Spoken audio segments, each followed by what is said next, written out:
Bonjour, je suis avec Hélène des Black Lives Matter qui ont organisé aujourd'hui la journée en mémoire aux deux frères qui ont été lâchement abattus ces derniers jours par la police américaine. Et donc je donne la parole à Hélène pour qu'elle nous dise en 10 mots. Morning, Hélène. Hello. Hello. Right, so the reason we organize this protest is that innocent black men and women have been continuously killed in America. This is a centuries-old problem. This is not new, but starting with Trayvon Martin, then Mike Brown, Eric Garner, Tamir Rice, Rakisha Boyd, all these murdered innocent people.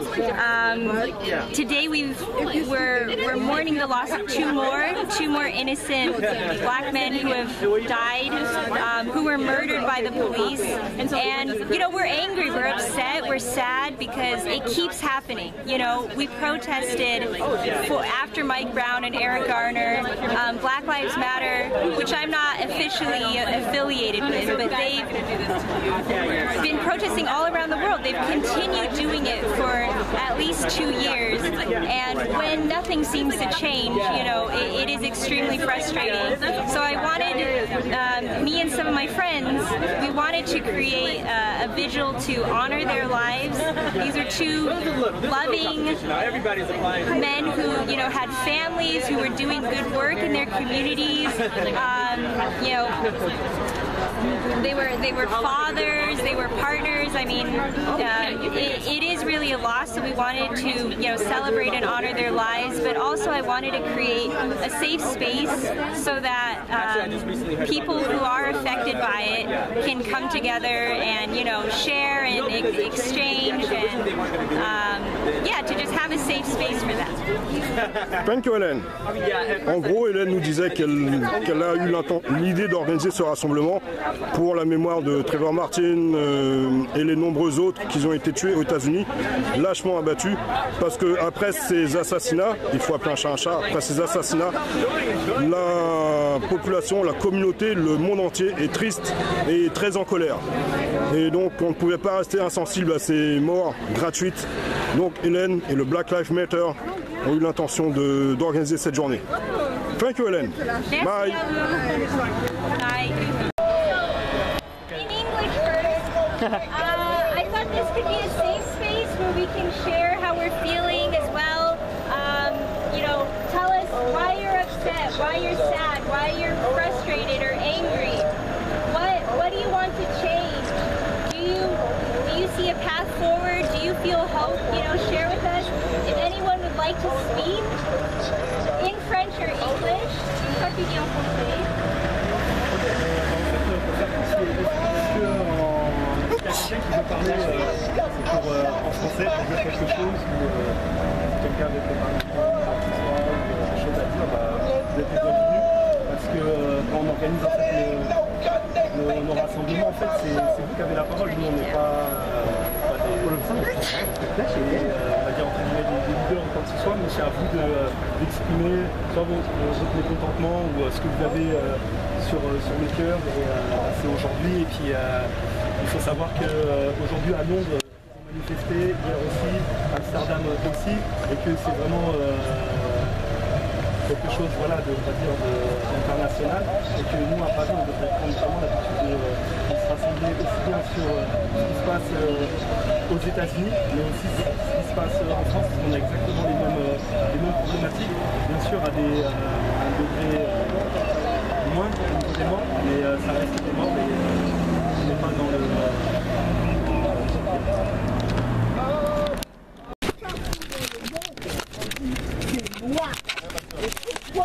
Nous ne sommes pas des êtres humains. Je suis en colère. Il suffit qu'un policier, boum, boum, et après tout est fini. Je suis en colère. Qu'est-ce que nous pouvons faire? Il ne suffit pas de parler sur les réseaux sociaux. Un enfant se fait violer et on dit comme ça, et on dit des choses. Mais il faut qu'on se réveille. Réveillons-nous, que nous soyons au Liban, aux États-Unis, je suis guadeloupéenne, partout c'est la même chose. Il est temps qu'on se réveille. Noirs de tous les coins du monde, on se réveille et qu'on se rassemble pour que ces choses ne se passe plus. Moi j'ai une colère en moi, j'ai des enfants, j'ai des petits enfants et je veux pas qu'ils vivent dans un monde comme ça. Je me suis fait j'ai mis un post sur Facebook, un noir qui est venu me dire, il est venu me dire, hein, qu'il est venu, qui est venu me dire qu'il veut pas vivre dans un monde comme ça. Un monde comme ça, il est où? Tout le monde se réfugie derrière Facebook. Il est temps qu'on descende et qu'on dise non, on ne veut plus de ça. Nous avons des enfants. Nous voulons que nos enfants vivent comme tous les êtres sur Terre. Voilà, merci.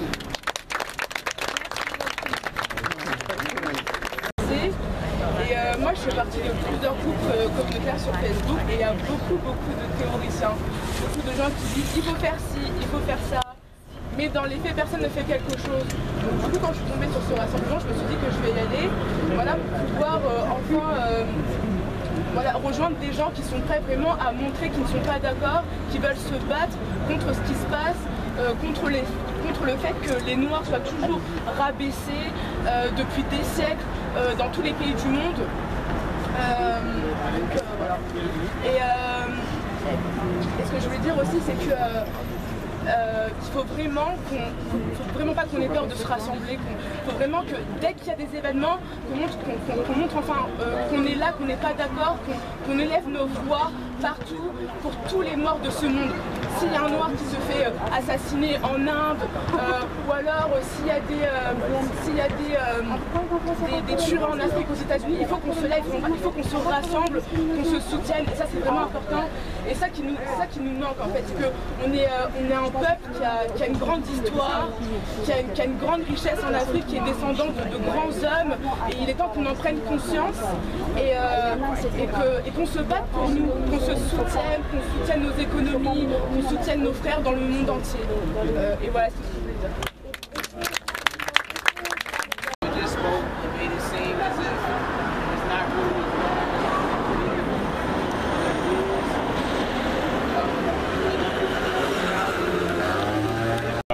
À respecter une institution ou un État qui ne nous respecte pas. Donc maintenant, il faut prendre le taureau par les cornes et vraiment se battre. C'est-à-dire réellement plus faire des choses 2.0, etc. Mais vraiment lutter pour sa libération et pour sa condition. Donc on peut constater que c'est pas qu'aux États-Unis. Là en Inde, il y a eu une personne qui s'est fait tuer. Dans le monde arabe, c'est pareil. Dans le monde entier, on est la race la plus haïe en fait. Maintenant, si toutes les races sont contre nous, contre les Noirs, si on n'est pas capable d'être unis entre nous, si on n'est pas capable d'avoir une unité, entre guillemets, je veux dire, qu'est-ce qu'il nous reste? Il ne nous reste plus rien du tout. Donc maintenant, j'encourage les nôtres à être unis, de plus regarder en fonction de la religion. On est noirs, on s'unit pour les nôtres, pour nos enfants. Parce que là, c'est terrible ce qui se passe. Là, c'est encore pire que l'esclavage, parce que là, c'est invisible ce qui se passe. C'est-à-dire que certains noirs pensent qu'on est dans des démocraties, qu'on est libre, etc., que tout va bien. Mais c'est pire. Il n'y a rien de pire qu'une chose qui est invisible. L'esclavage et la colonisation, c'était mieux parce que c'était visible. Et là, c'est invisible, donc on ne le voit pas. Et donc là, maintenant, on est dans des conditions vraiment terribles de schizophrénie.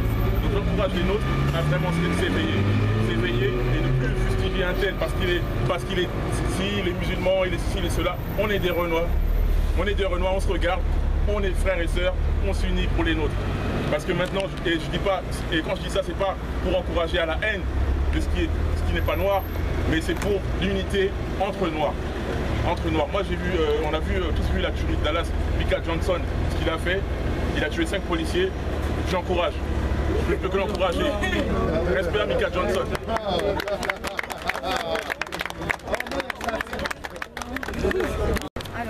Enlève les lunettes, comme ça on voit bien. Très bien. Je vais vous faire passer ce message. C'est important. Toute vie est sacrée. Je vais vous parler. Là, nous sommes rassemblés pour 2 frères qui sont tombés aux États-Unis, surtout en moins de 48 heures d'intervalle. Je vais juste vous parler un peu de ce qui se passe sur le continent américain, aux États-Unis, dans la partie nord des États-Unis et sur le Canada. Et cette constante s'applique à l'ensemble du continent américain.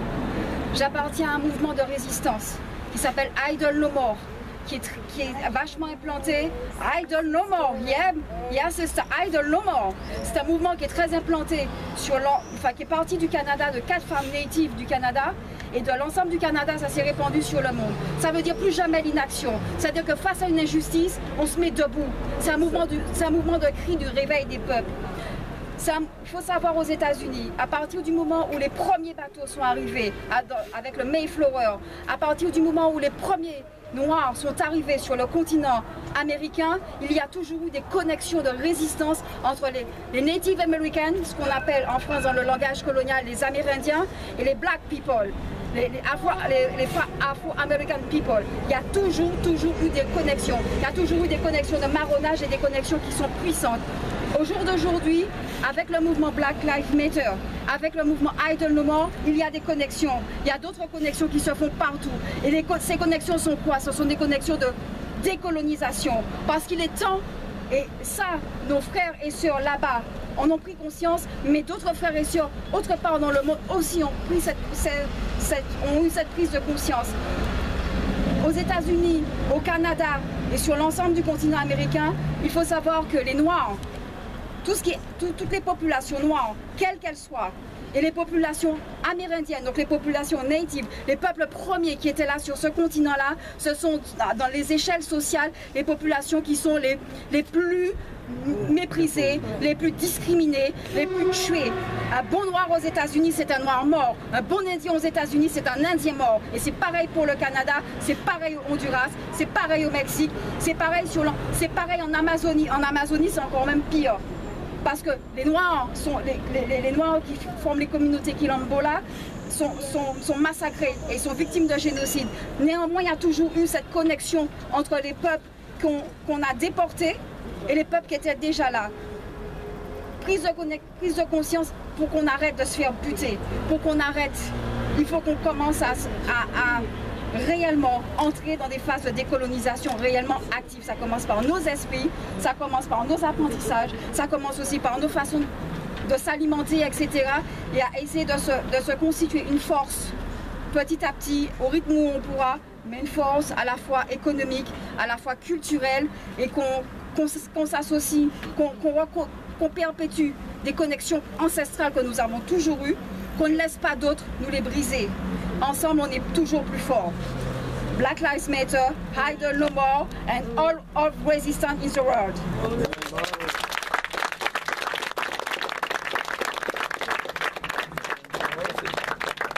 Je me présente, Olivier du mouvement le RVK. Le RVK, ça veut dire respect, éveil, Kamit. Pourquoi? Parce que aujourd'hui nous sommes là pour 2 frères, Alton Sterling et Philandro Castille. 2 frères qui ont été tués sauvagement par des policiers américains. Mais ce ne sont pas les seuls. N'oublions pas tous les frères qui ont été tués depuis le début de l'année, sans compter tous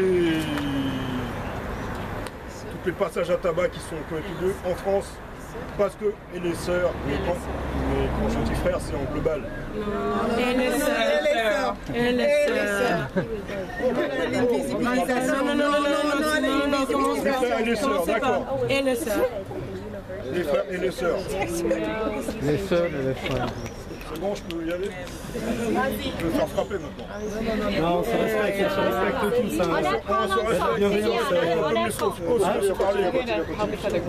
Alors les frères et les sœurs, merci de m'avoir interrompu, c'est sympa. Alors, ce que je disais, il y a déjà beaucoup de frères et sœurs qui sont morts cette année. 1000 au total en ajoutant les 2 frères qui sont morts.